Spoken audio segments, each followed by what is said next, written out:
Heikki Vertia, terve. Rakennuksen painesuhteet olisi hyvä olla aika tasapainossa, eli niin kuin lähellä nollaa. Jos meillä on hirveästi ylipainetta, niin me työnnetään tavallaan sitä kosteutta esimerkiksi sisäilmasta tuonne rakenteisiin.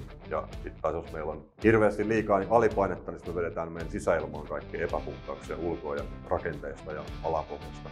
Me pystytään niin kuin parin viikon mittausjaksolla aika hyvin tutkimaan, että minkälainen paineero on eri tiloissa.